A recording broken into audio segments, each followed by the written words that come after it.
নমস্কাৰ আপোনালোক সকলোকে পুনৰবাৰ স্বাগতম নস্মাই মজিদ বন্ধুসকল বলগতে চাওক আজি সন্ধিয়াৰ 7টা গুৰুত্বপূৰ্ণ খবৰ প্ৰথমটো খবৰ নিৰ্বাচনৰ মাজতে ৰাজ্যিক বিজেপিত অব্যাহত আছে মুকুলি বিদ্ৰোহ অশোক শৰ্মাৰ পিছত এইবাৰ দলীয় মন্ত্ৰীৰ বিৰুদ্ধে মুকুলিকৈ ক্ষোভ উজাৰিলে বিজেপিৰ বিধায়ক মৃণাল শইকীয়াৰ দাবী মন্ত্ৰী জয়ন্ত মল্ল বৰুৱাই মুখ বন্ধ ৰাখিব লাগে মন্ত্ৰী জয়ন্ত মল্ল বৰুৱাৰ মুখ বন্ধ কৰিবলৈ মুখ্যমন্ত্ৰীক দাবী বিজেপিৰ বিধায়ক মৃণাল শইকীয়াৰ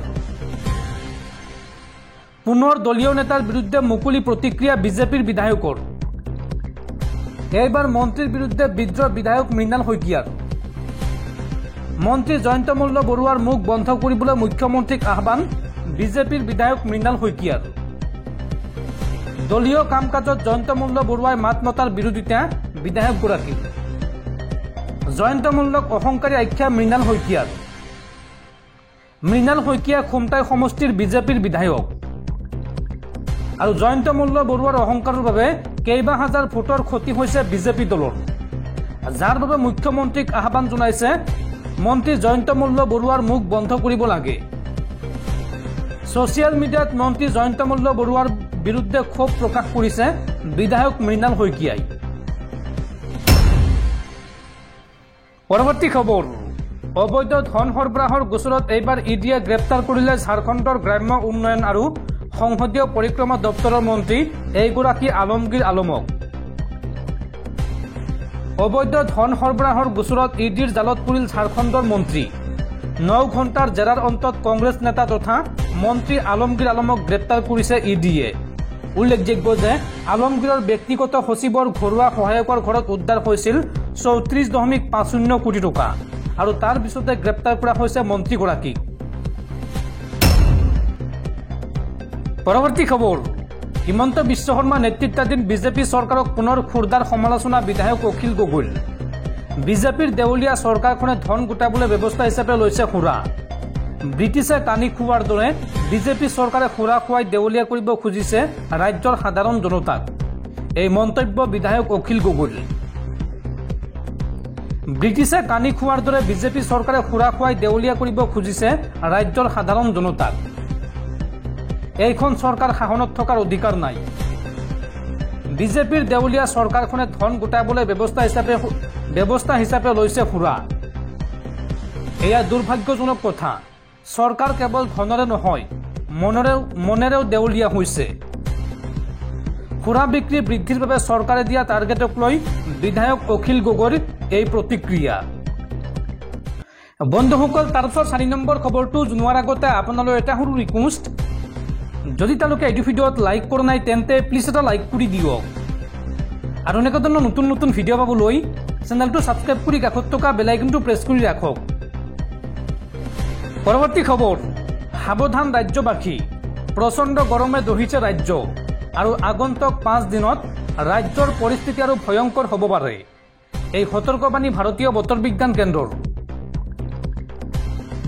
ৰাজ্যত বলিছে ভয়ংকৰ গৰম বতাহ ঘৰৰ পৰা ওলাওঁতে আপুনি সাৱধান হওক যতন লওক আপোনাৰ কণমানিটিৰ ইখনৰ পিছত সিখন স্কুলত মূৰ ঘূৰাই পৰিছে ছাত্ৰ ছাত্ৰী খোৱা বোৱাত যতন লওক শিশু আৰু বয়োজ্যেষ্ঠ লোকসকলৰ সমগ্ৰ দেশ দহিছে ভয়ংকৰ গৰমে আৰু এই সন্দৰ্ভত দেশৰ কেইবাখনো ৰাজ্যলৈ হিট ৱেভৰ সতৰ্কতা জাৰি বতৰ বিজ্ঞান কেন্দ্ৰৰ আৰু অধিক তাপমাত্ৰা বৃদ্ধি হ'ব পাৰে দেশজুৰি সৰ্বাধিক তাপমাত্ৰা হ'ব 40 পৰা 47 ডিগ্ৰী চেলছিয়াছৰ ভিতৰত অসম আৰু উত্তৰ পূবত আগন্তুক দুদিনলৈ নহয় বৰষুণ গুৱাহাটী মহানগৰীত আজিৰ তাপমাত্ৰা 37 ডিগ্ৰী চেলছিয়াছ আৰু গৰমৰ সময়ত সতৰ্কতা বজাই ৰখাৰ আহ্বান চিকিৎসকৰ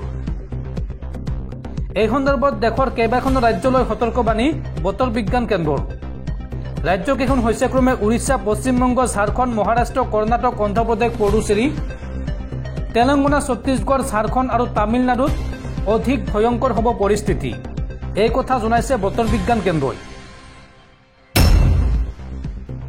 পৰৱৰ্তী খবৰ বিশ্বৰ ফুটবল প্ৰেমীলৈ বেয়া খবৰ এইবাৰ আন্তঃৰাষ্ট্ৰীয় ফুটবলৰ পৰা বিদায় ল'লে ভাৰতীয় তাৰকা ফুটবলাৰ সুনীল ছেত্ৰীয়ে অহা 6 জুনত খেলিব অন্তিমখন খেল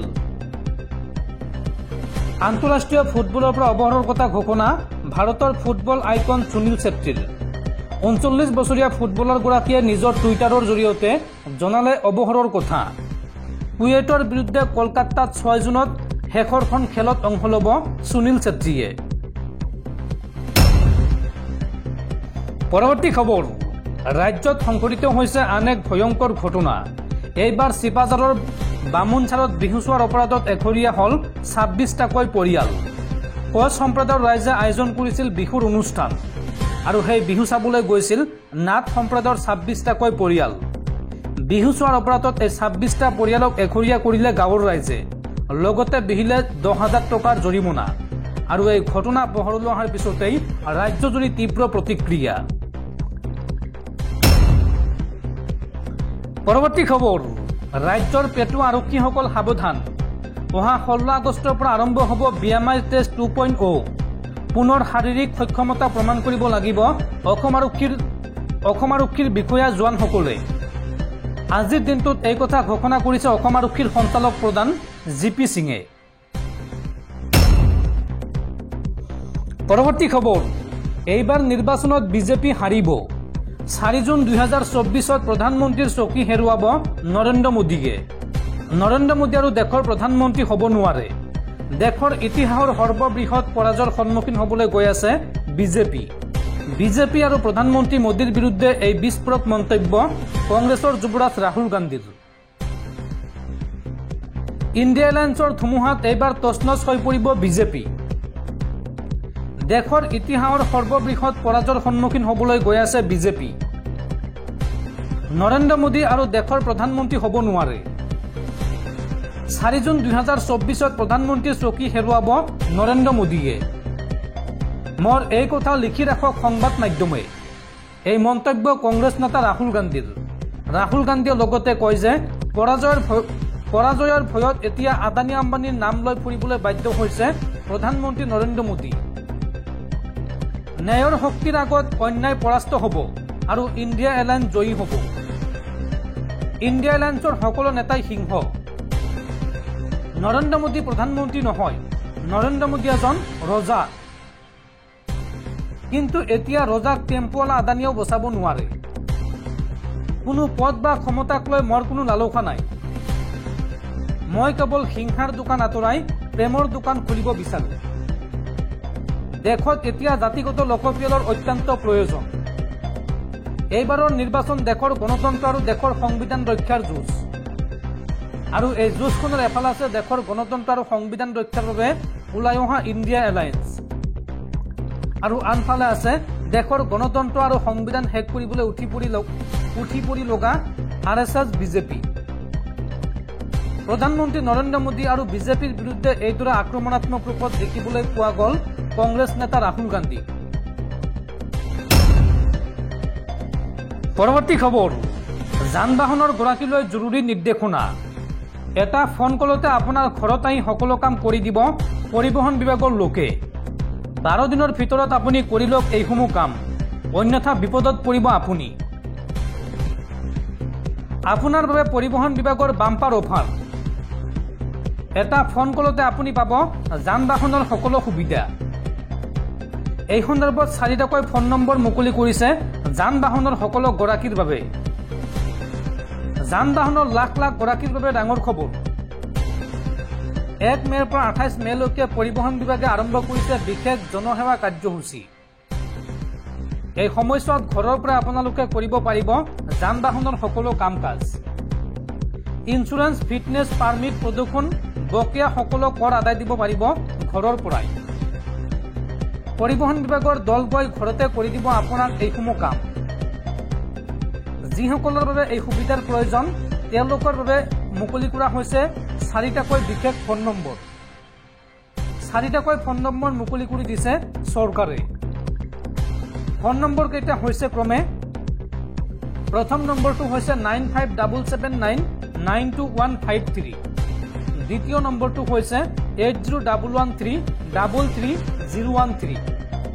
তৃতীয় নম্বৰটো হৈছে 8822755738 আৰু চতুৰ্থ নম্বৰটো হৈছে 9127206803। পুৱা 10 বজাৰ পৰা সন্ধিয়া 5 বজাৰ ভিতৰত আপোনালোকে যোগাযোগ কৰিব পাৰিব এই নম্বৰসমূহত।